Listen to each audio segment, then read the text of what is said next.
Ki, Woi, lu kenapa kayak orang lagi banyak pikiran? Lagi hamil nggak boleh tahu banyak pikiran. iya nih gue bingung. Hari ini gue puasa nggak ya?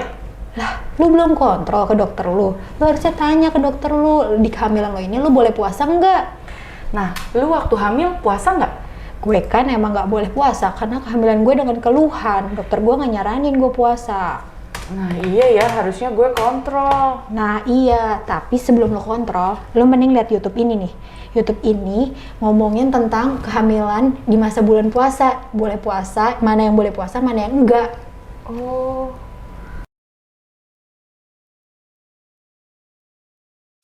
Assalamualaikum sahabat Rusni.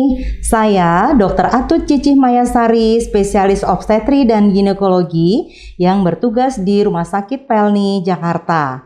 Selamat menjalankan ibadah puasa. Bulan Ramadan adalah bulan yang sangat dinantikan oleh umat muslim di seluruh dunia. Namun, tidak sedikit yang mendapati bulan Ramadan dalam kondisi hamil. Sehingga kondisi ini kadang-kadang membuat keraguan, apakah ibu hamil boleh berpuasa? Sebenarnya ibu hamil boleh berpuasa, namun harus dipastikan kondisi kesehatannya benar-benar prima. Misal, seorang ibu hamil sudah mengidap penyakit diabetes mellitus sebelumnya. Ini harus dipastikan juga berkonsultasi dengan dokter penyakit dalamnya untuk memastikan apakah kondisi kesehatannya bisa berpuasa. Pada ibu hamil dibagi menjadi 3 trimester.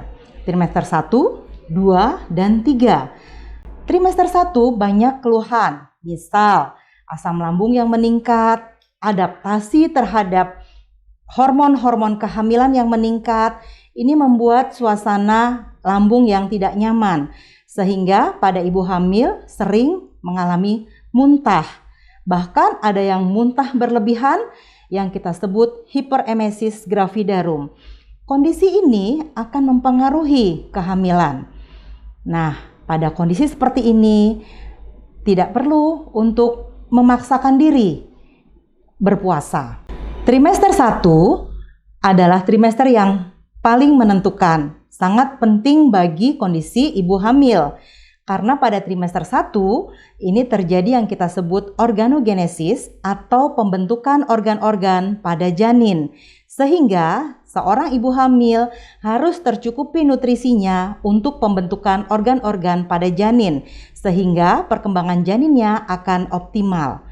Jika ibu hamil di trimester pertama tidak mengalami hiperemesis gravidarum, silahkan saja untuk berpuasa. Tapi seperti yang saya sebutkan tadi bahwa pada trimester ini adalah masa emas pembentukan organ-organ bagi janin, sehingga asupan nutrisi ibu hamil pun harus benar-benar tercukupi. Bagaimana cara mencukupinya? Yaitu pada saat sahur dan berbuka harus tertib. Makanannya harus seimbang dari karbohidrat, protein, serat harus tercukupi. Dan jangan lupa vitamin kehamilannya pun harus dikonsumsi. Serta kebutuhan cairan harus juga tercukupi. Kebutuhan cairan pada manusia itu kurang lebih 2 liter dalam 24 jam.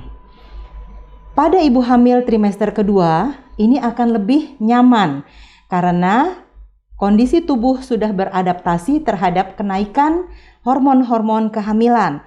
Sehingga yang tadinya tidak doyan makan, sekarang lebih enak untuk makan. Nah, pada kondisi ini sangat nyaman jika ibu hamil berpuasa. Namun, yang menjadi perhatian lagi adalah kondisi hamil yang trimester 2, ini justru ibu hamil merasakan lapar terus. Nah, seandainya ini terjadi, walaupun ibu hamil sudah sahur yang cukup, sudah berbuka dengan gizi yang memenuhi persyaratan, namun jika misalnya jam 9 pagi, jam 10 pagi, ibu hamil merasakan lapar, kemudian kepala pusing, bibir kering karena haus, panas karena metabolismenya meningkat, jangan dipaksakan untuk meneruskan puasanya. buka saja pada saat itu, berbuka. Dan berbukanya tentu dengan cairan terlebih dahulu. Minum dulu, kemudian baru makan. Nah, kondisi ini pun adalah salah satu kondisi yang kita sebut tidak memaksakan diri. Karena pada bulan puasa, sejatinya adalah bagaimana kita melawan hawa nafsu. Misal, kita nggak mau makan, kita lapar, tapi kita nggak mau makan. Nah, itu adalah satu kondisi melawan hawa nafsu. Tapi pada ibu hamil justru kita berpikir sebaliknya. Saat kita lapar, justru bagaimana kita berpikir kondisi kita pada kehamilan. Jangan memaksakan diri untuk tetap berpuasa, tapi berbukalah agar kondisi tubuh kita menjadi lebih fit, lebih nyaman pada saat berpuasa pada ibu kehamilan.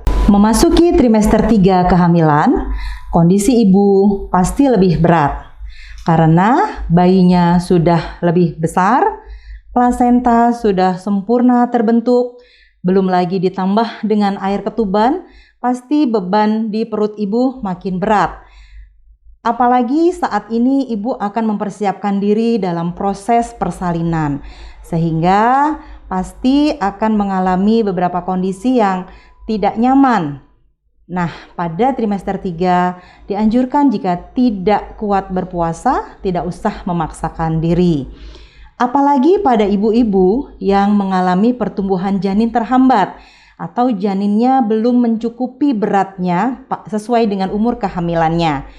Nah, makanya ini adalah salah satu poin penting ibu-ibu untuk melakukan antenatal care atau pemeriksaan kehamilan, baik itu di trimester 1, trimester 2, dan trimester ketiga.